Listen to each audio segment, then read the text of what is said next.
A sightseeing trip to a remote Mayan temple turns into disaster when professional diver Ken Wilson leaves his friends and gets lost in the jungle. I have no sense of direction, what's east, west, north, south.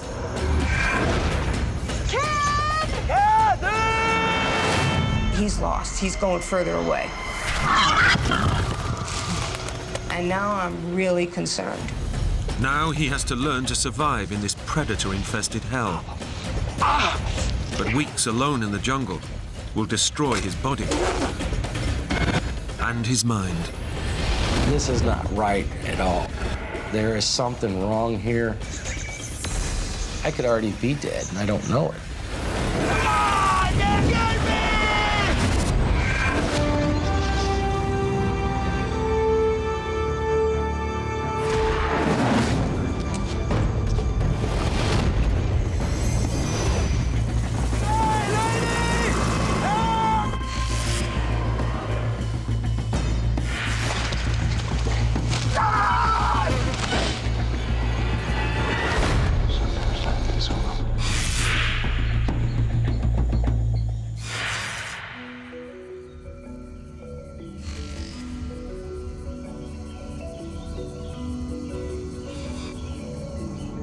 Hey guys, how you doing in the back? I'm hungover, it's your fault. How many beers did you drink last night?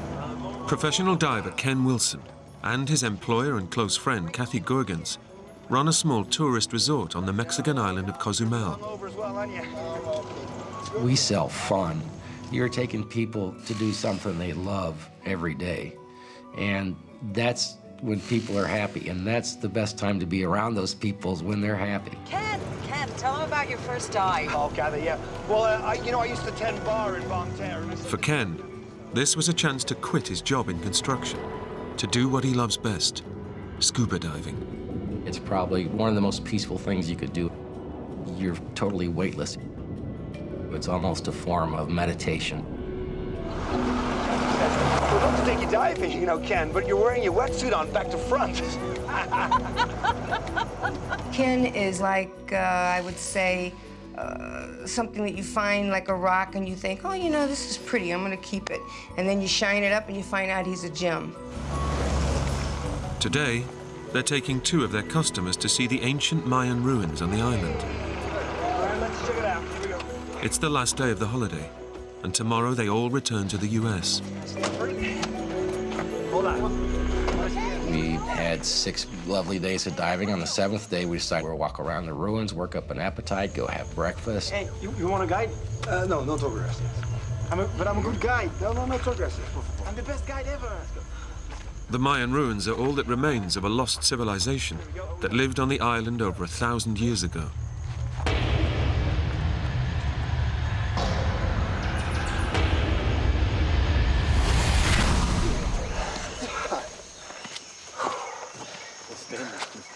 You just felt like you were in a sauna. It was so hot and so humid, and it was just hard to breathe. And then the mosquitoes were just so bad. Well, this certainly isn't the one in the picture. Collapsed and overgrown, the ruins are a far cry from the magnificent Mayan structures Ken had imagined. Let's go a little further and see what we can find. You know what? You guys go ahead. I'll wait for you here. You sure you'll be okay? Ken, I'll be fine. We began to work our way out through the ruins, and of course now it's about 11 o'clock and the heat's really building up. Look, Ken, I'm sorry, I'm going back. It's not long before the other 2 have also had enough of the oppressive heat. Don't worry about it. Don't worry about it. Me neither. I said, well, I'm going to walk on about another 15 minutes. And I probably should have stayed with them,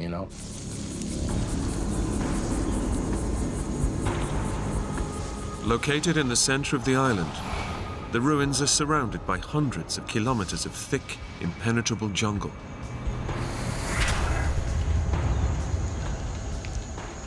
At that time, there wasn't any signs, there wasn't any markers, and it was pretty grown up. Ken is determined to find the ruin pictured on his ticket receipt. But he's having no luck, so he decides to head back. I need to get back. Catherine's hot. She needs to leave. We need to go back and get something to drink. But it's not as easy as he thinks. All the paths look the same.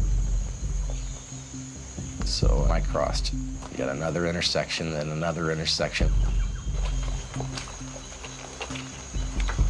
It became a little confusing about which fork of this I was taking, so I began to explore off this branch, and I would come to the next intersection, and this is not familiar.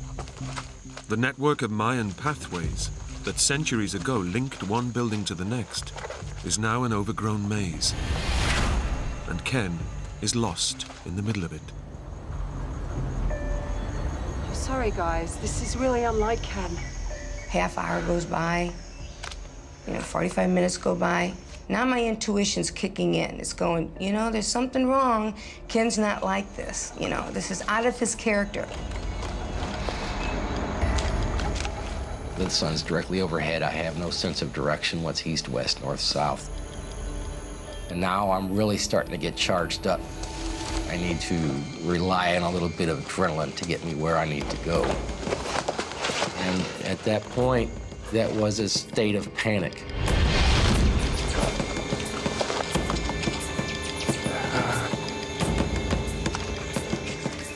Then all of a sudden, an hour goes by, an hour and a half, and I said, that's it. There's something wrong here. Kathy!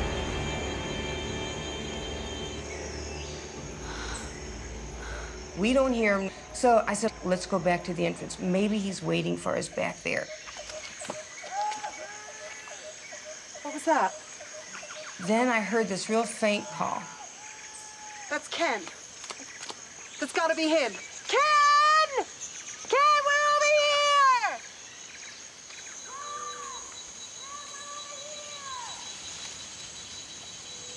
Kathy!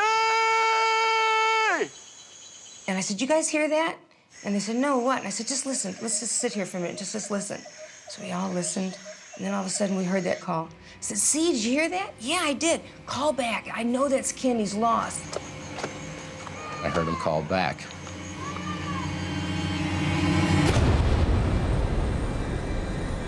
Thinking he can make out the direction of Kathy's voice, Ken makes a fatal error. And made the decision to leave the paths and go straight through the jungle to where I heard the noise.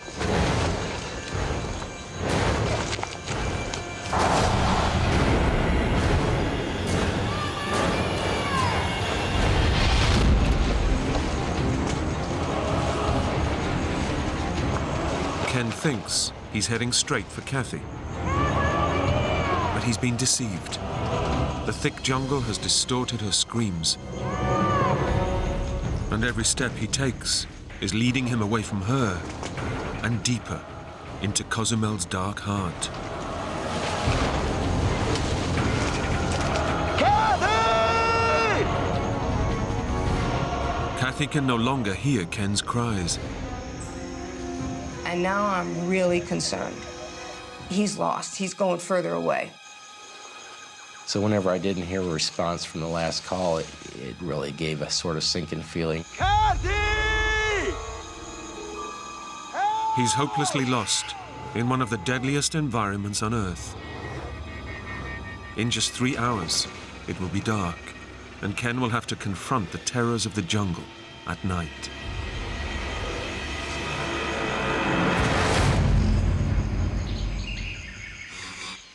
He's been missing for over 6 hours, and his friend Kathy is increasingly concerned. I asked some of the tour guys there, I said, can you help us? The guy is lost in there, and he didn't come out with us, and I'm really concerned he can't find his way out. Panic drives Ken forward, but he has no idea where he's going. I can still get out of here. Every minute I'm thinking I can still get out of here. But pushing through the dense forest growth is draining his strength. It really began to take a toll on me physically. The brush is so thick, you can never walk in a straight line for more than 10 or 15 feet. So I really have no sense of direction right now. I need to hurry up and get back, push harder, push harder. Would run into vines, which would tear up my ankles, and I would end up falling down again. It's 4 p.m. In just 2 hours, the jungle will be plunged into darkness. I might have covered 2 miles in that first burst of energy, but now I'm going really slow.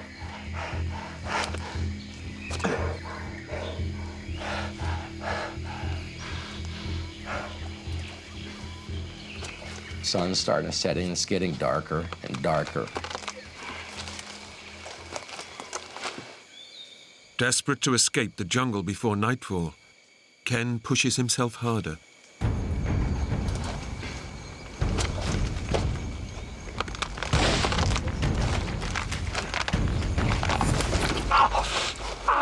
I had caught my leg in a hole, and I thought, well, I've almost broken my leg just now. If I break my leg, I can't walk out of here. And I decided to make my camp here for the night.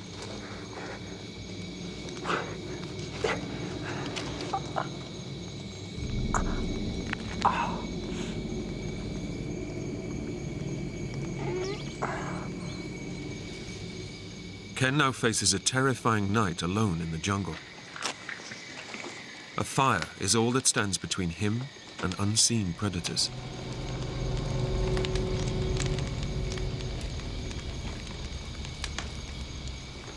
It was a little bit of an eerie feeling because I'm thinking there could be someone out there watching me. All around him, the jungle is coming alive. I could hear some kind of animal and occasional leaf rustling.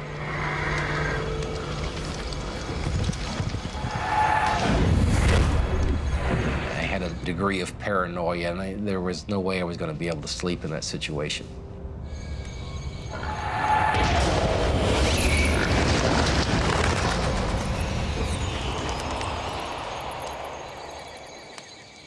Scared and alone, Ken's thoughts turn to his friend, Kathy. Of course, in the back of my mind, I knew the whole time that I'm there that Catherine is going to be at the forefront of somebody looking for me.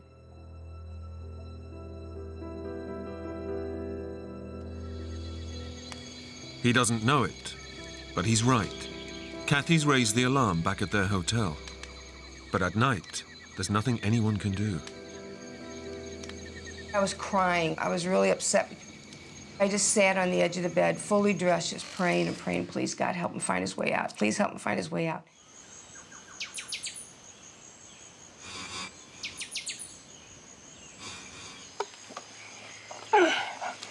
Ken makes it through the night. He's had barely any sleep, and his body is still recovering from the exertions of the previous day.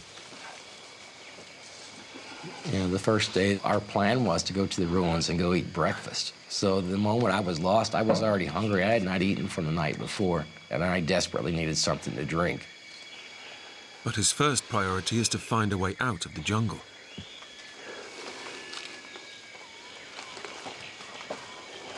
His flight back to America is due to leave in 6 hours, and he's determined to be on it. As soon as the sun came up the next morning, I can still make it to the airplane. I can still make it. I can make it to the flight. Wouldn't it be something if they had all my bags packed and Catherine was at the airport and I ran in to get in line at the last minute? I can still do it.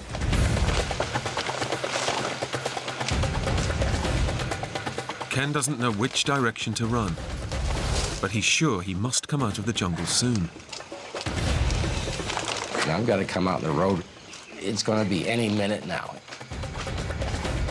The jungle is an assault course, and Ken has to climb and drag his way through it.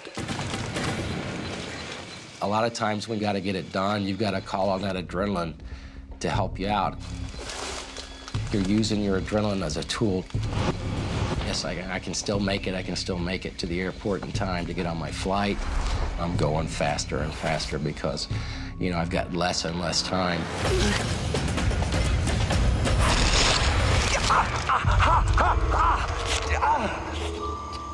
But racing through the jungle is badly dehydrating Ken. And the lack of fluid is causing crippling muscle cramps.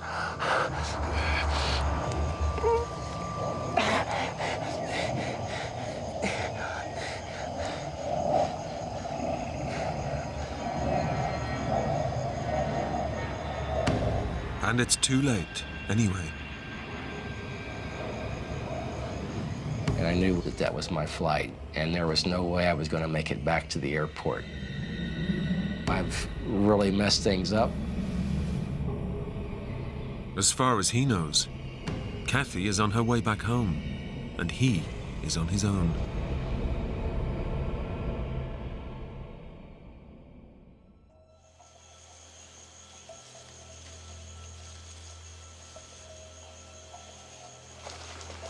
Ken has no choice but to keep going and try to find a way out.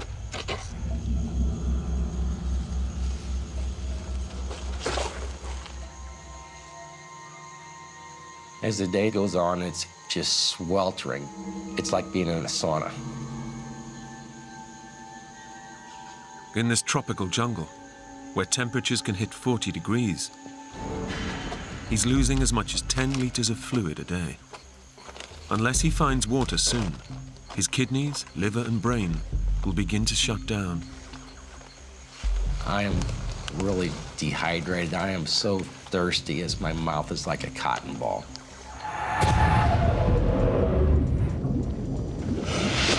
You don't care whether the water's dirty or not. Any water will do. It's not a lot, and Ken risks deadly bacteria.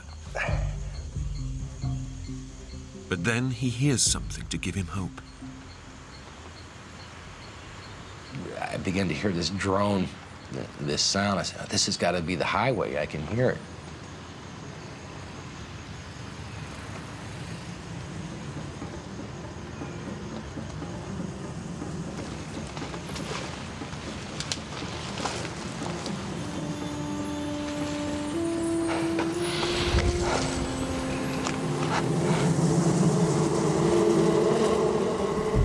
But the sound of the road turns out to be the buzz of a huge beehive.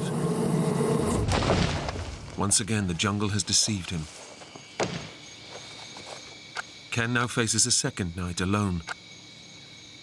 Using his last match, he decides to build a giant fire, hoping the flames will be spotted from the air. And this fire is just roaring, and these sparks are going like 50, 80 feet up in the air in this huge fire, and I'm thinking, somebody's looking for me. They're going to see this. They're going to see the smoke. They're going to know where I'm at. Come on! Yeah! Come on! Come on! This is big enough for you! Come on, guys! See this! Come on! Come on! And the night began to wear on, and it was like, well, nobody's here yet. Somebody should have been able to see it. Come on, please! Come on! But Ken's fire is just a pinprick of light in nearly 1,000 square kilometers of jungle. Nobody sees it. I wanted someone to come in and save me and pull me out of the jungle. For the first time, Ken begins to fear that his decision to wander off on his own may cost him his life.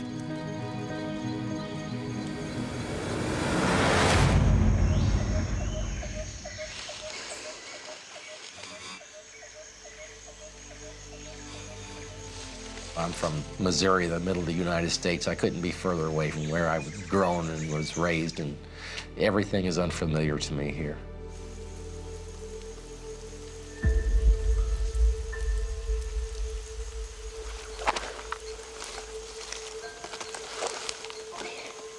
This hunger that begins to take over, that you can feel your stomach's empty. There's nothing in here.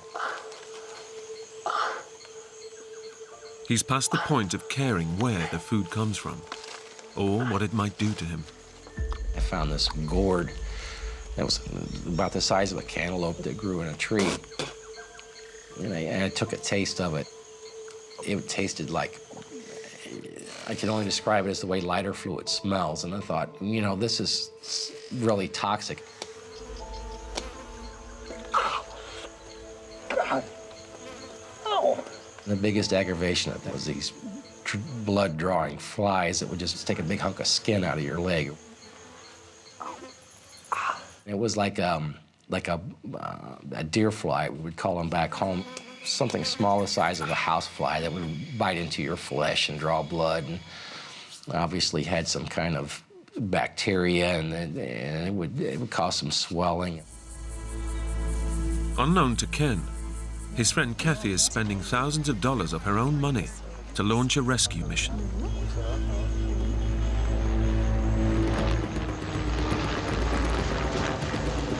I never experienced anything like this. I mean, I love this man. He's my best friend, and I can't even imagine what it would be like if he died. Finding anyone hidden under a canopy of leaves spanning hundreds of kilometers would be almost impossible.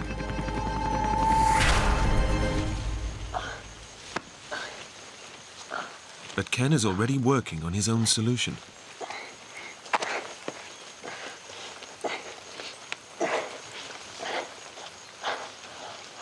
And I climb up this tree and start looking around, and I see nothing but jungle.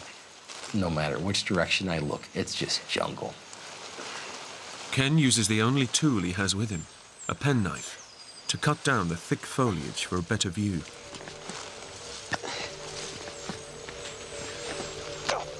Damn it!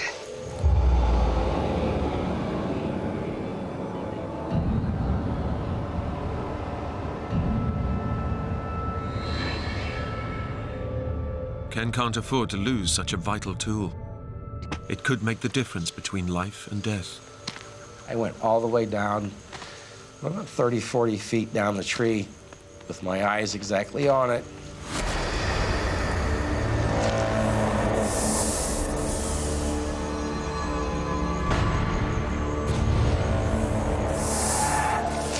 His route is blocked by a deadly python, and his only weapon is out of reach. And I'm thinking, well, this is not something that I want to have wrap itself around me.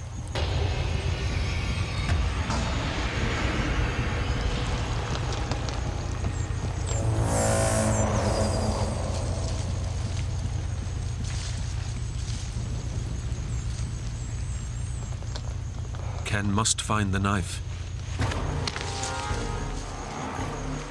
But he knows the python could be within striking distance.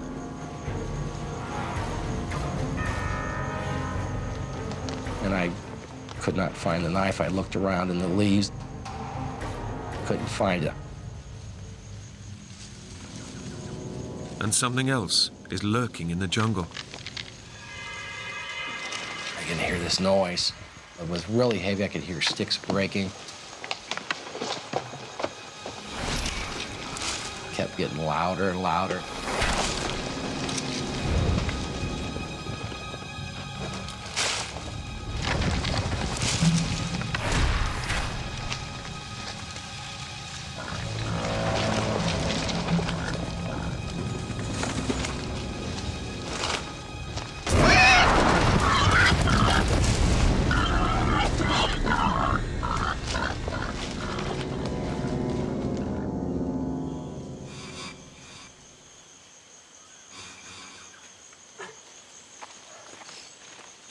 Exhausted, after 80 hours of blindly running through the jungle, Ken remembers the #1 rule, should you get lost. You know, they always say the best thing to do is stay put. Just stay put, somebody will find you.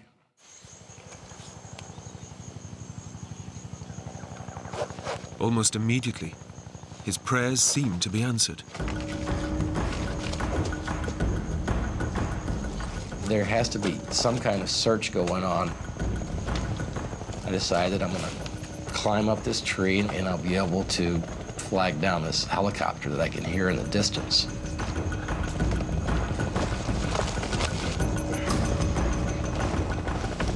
I'm gonna wave them down with this flag. They'll for sure be able to see me.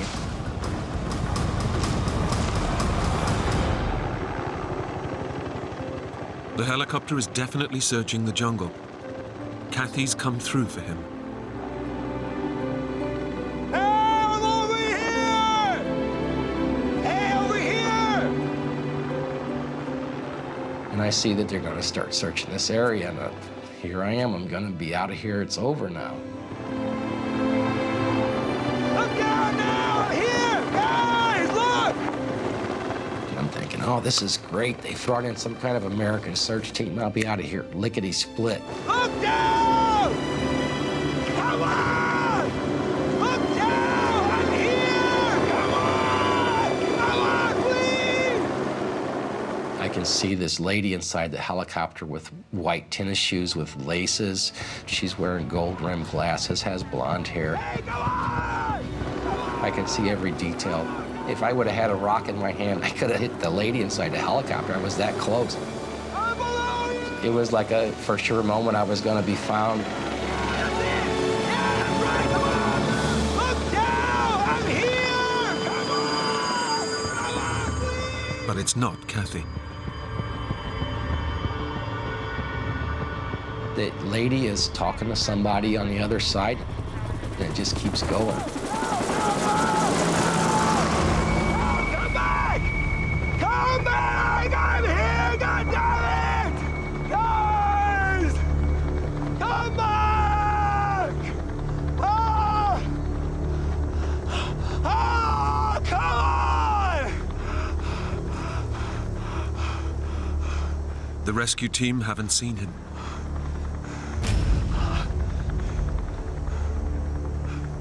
I'm reliving this in my mind over and over again. I just can't believe this just happened.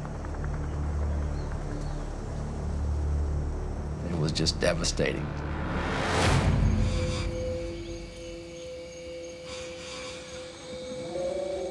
Ken has decided to stop trying to walk out of the jungle, sit tight and wait for another chopper. But staying still makes him easy prey. Well, I would be just covered with mosquitoes in the night. I would cover myself up with 60, 70 leaves like a blanket to try to keep these mosquitoes away. And that would work great for about 5, 7 minutes till the mosquitoes would find their way through these leaves. Come!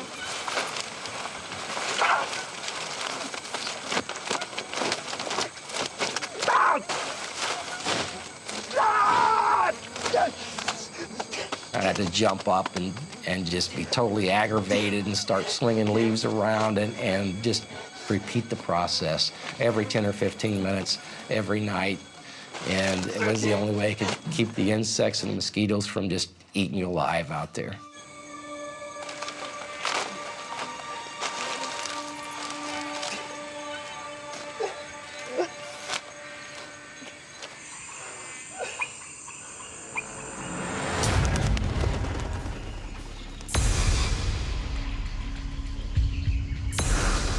Over the following days, Ken stays in the clearing, desperately searching for food and water.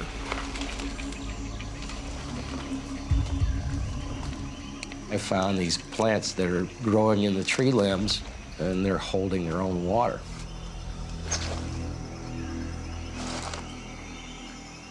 I looked inside, there's a small snail, there's a little frog in there, and it's like, okay, this water is really bad.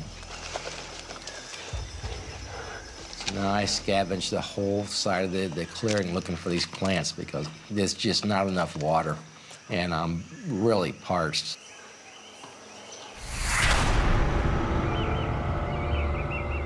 I was sitting there dreaming about snow cones and popsicles.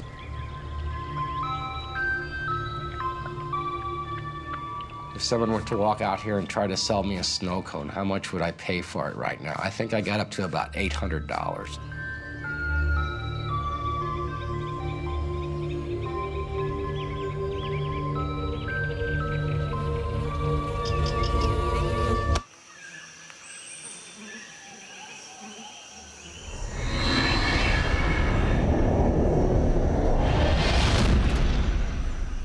But Ken's daydreams are a dangerous distraction. He needs to stay focused on survival. Each day, the distant sound of search aircraft torments him. He has no way of catching their attention.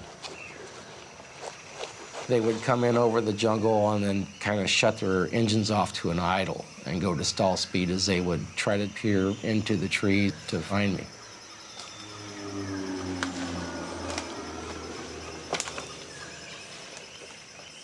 Ken knows they can't see him through the dense jungle canopy.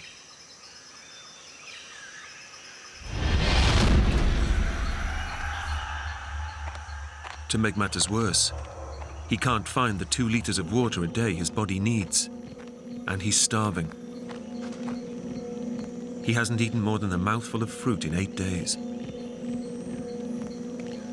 I mean, my body's turned on itself now, and it's feeding on my fat and my muscle, and I'm really starting to lose weight. The jungle is winning. Ken is losing his grip. I'm in a situation where I'm not talking to another human being, which, if you really stop to think about it, is not normal. How many days does the average person go through and never talk to anybody, never hear a voice on the radio, never talk to anybody on the phone? I mean, it's not a normal situation.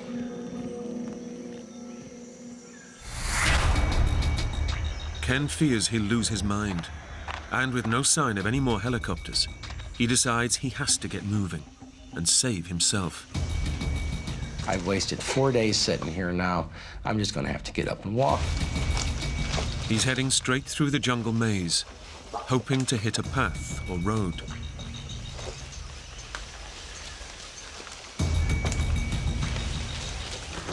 I began to develop a routine. As soon as the sun came up, I would need to begin to walk. And the heat of the day would come on. I would have to spend 3 or 4 hours sitting in the shade just to conserve the moisture in my body.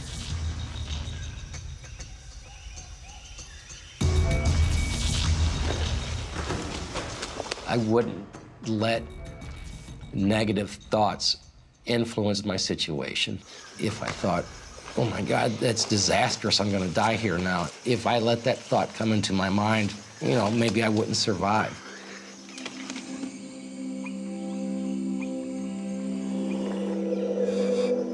But days without enough water and more sleepless nights are pushing his body to the edge of human endurance. I would never sleep more than 15 minutes at a time because I knew there was a threat from wild animals.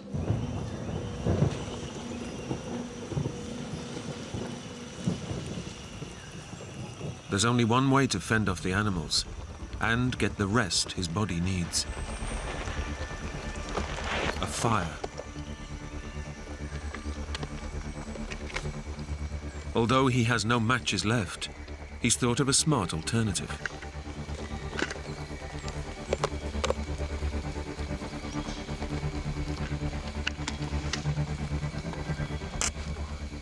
I shorted the positive and the negative battery terminals in an attempt to start a fire.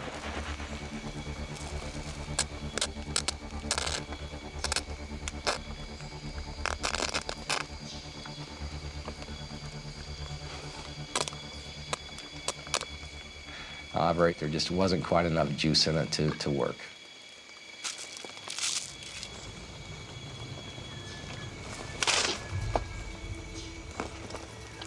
There's one last hope. I decided I'm going to try to build a fire using my shoelaces.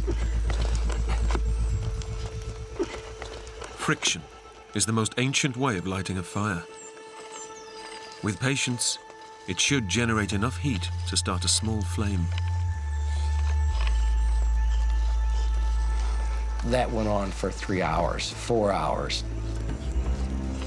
It would just get hot enough to smoke a little bit and stop, but everything there was so wet that the fire just wouldn't start.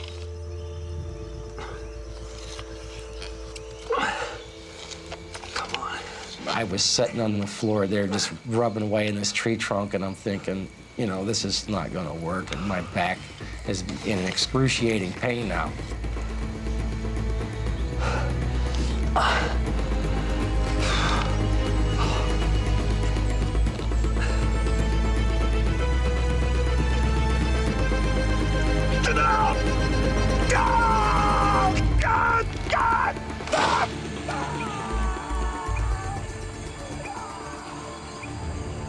Everything Ken has tried has failed.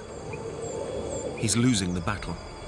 The jungle has started to claim his body, Now, it will claim his mind.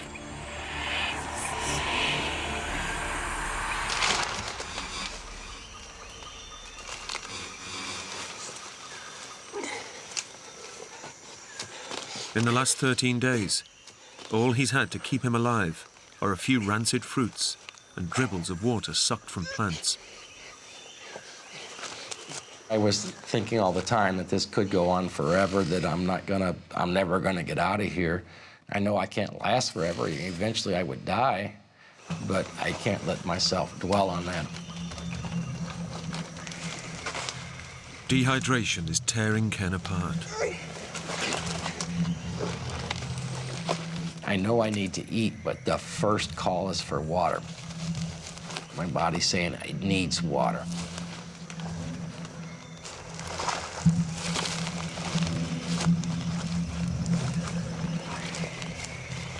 He's so desperate, he's forced to drink stagnant, dirty water.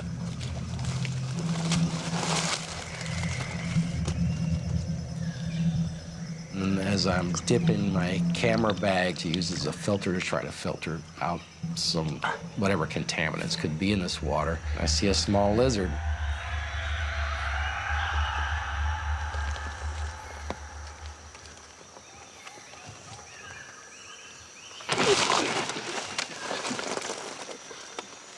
And this little lizard's about 4 inches long. I could just swallow it whole.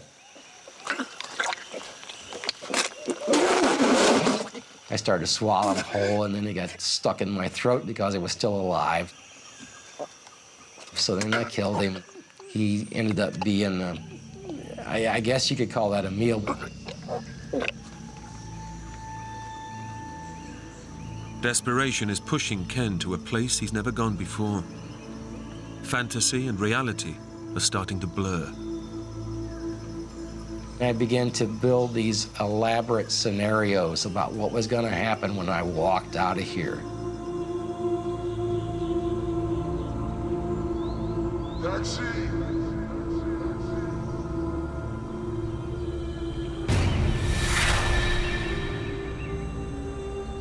I had this credit card, and I was going to get a taxi. I was going to buy some clothes and get to a hotel. Hey, take me into town, please. I'll get that, Ken.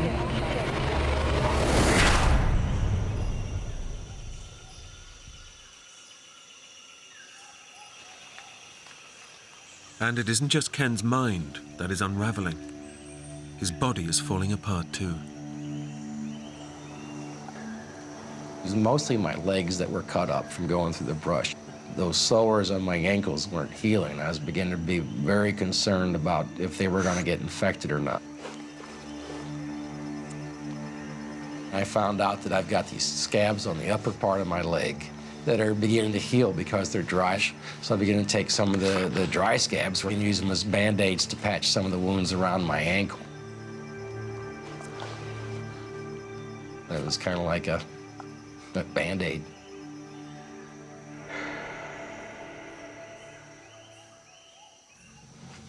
Ken's situation is desperate. Lost, alone and weak. He's being pushed to the edge of sanity.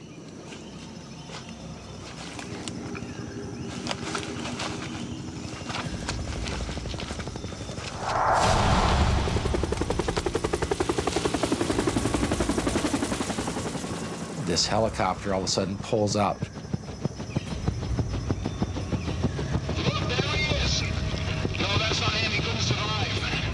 There's some kind of loudspeaker in there, and I can hear what they're saying. Mr. Wilson, you're a truly amazing man. But we regret that we must inform your mother. She may not see you again. This is not right at all. There is something wrong here. And I start to hear the national anthem from the United States.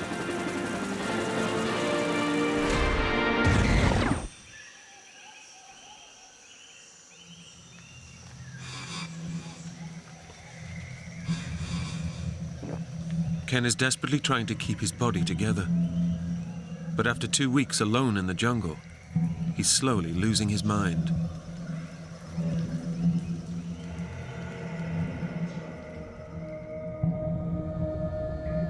I'm calling room service, I'm filling up the bathtub, and from there on, I don't care what happens, but that's gonna be my fantasy. Just leave it on the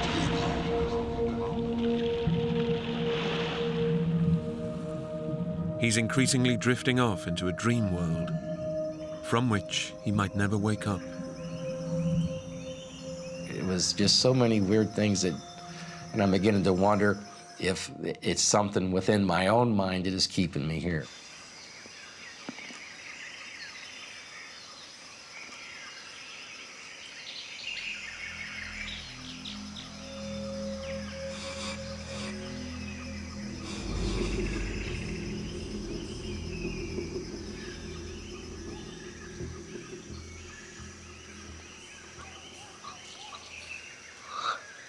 After 15 days of mental torture, it's all Ken can do just to stay alive. My body needed water so bad, it could never think anything but quenching my thirst.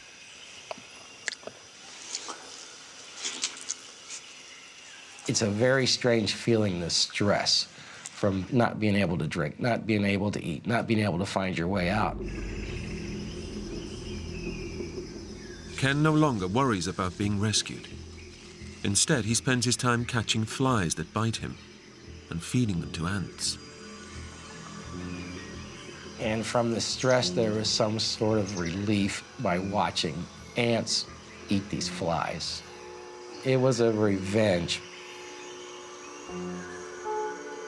But, like the flies, Ken is now part of the jungle's food chain, and his own dying body will soon be its next meal. The vultures, I began to see 2 or 3, then there was 4 or 5, the next day there might have been 5 or 6. I began to use the vultures as a way to try to signal somebody. And I would kind of lay down and twitch a little bit to act like I was something that was dying, to try to get the vulture's attention, to get them attracted to, and that was a way to signal somebody by air, because I had no other means to do so. But it just didn't work out like that. It was another disappointment. I realized I was gonna die there. Entire days pass by. Instead of trying to find a way out of the jungle, Ken's becoming part of it. Now my clothes are nothing but shreds. I haven't shaved in 2 or 3 weeks. You know, I'm matted with dirt. I have no shoelaces. Ken is still only alive thanks to occasional mouthfuls of stagnant water.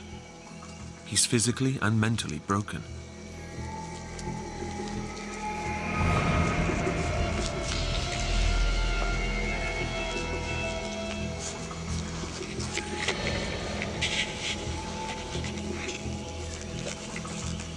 I could already be dead, and I don't know it. What if I died 3 days ago and my spirit is here wandering around, and this is my destiny of eternity, is to wander around in this jungle? You begin to think, I'll never get out of here. After 18 days missing, even Ken's friend Kathy is starting to doubt he can still be alive. I'm really to the point, like, this is getting hopeless. I mean, it hurts so bad to think that this guy could possibly die.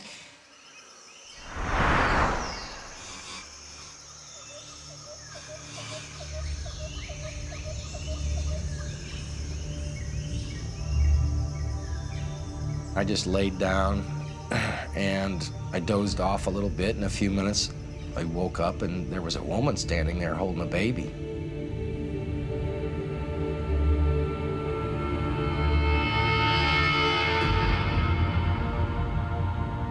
Some people say that whenever people are lost, sometimes they'll see the Virgin Mary. It gave me such an adrenaline rush when that happened. It gave me more confidence.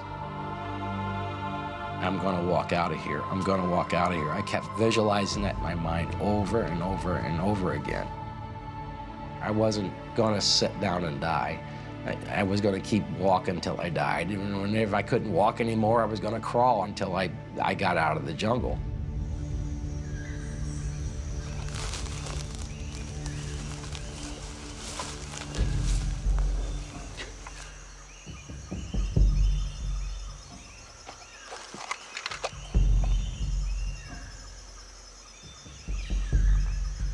This is like one of the first things I've seen of civilization since I've been lost.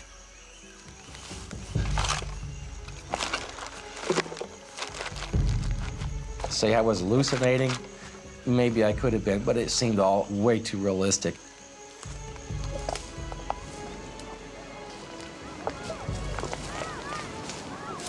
Once I had came out there, I knew exactly where I was because I'd been there before.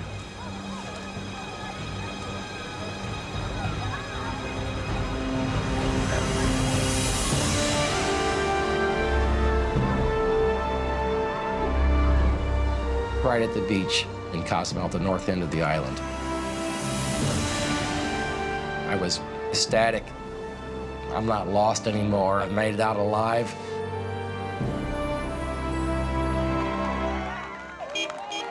After 20 days fighting crippling hunger, dehydration, sleep deprivation, and jungle predators, Ken is finally safe. He had his hair packed, like spiked with mud, big cuts and scratches, and just looked like he's just been chewed up.